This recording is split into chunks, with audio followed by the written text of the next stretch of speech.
अस्सलाम वालेकुम वरहमतुल्लाहि वबरकातुहू। आज हम बनाने जा रहे हैं Thengachaar. This is again a Kerala dish. It is very mildly spiced. You can have it as an accompaniment to any spicy fish curries.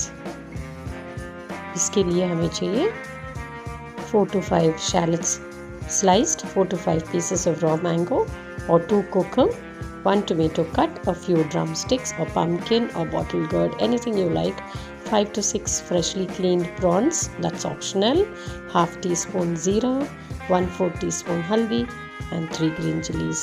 This is kokum. Grind the following ingredients to a paste: half cup coconut, 3 to 4 shallots, half teaspoon zeera, 2 green chillies and 1/4 teaspoon haldi. Grind that, adding a little water to a fine paste.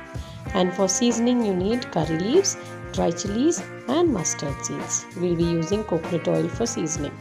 Now take a mud pot and add the first set of ingredients to the mud pot.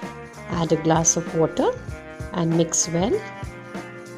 Keep it on medium flame and cook till all the veggies are done. Now grind the second set of ingredients to a fine paste. Add half a cup of water while grinding. The vegetables have cooked well. Now add the ground paste.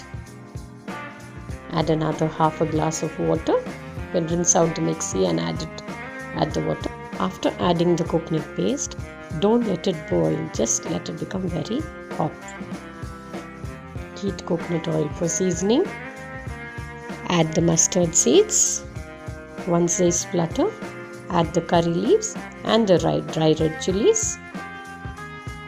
Now add the seasoning to the Thengachaar.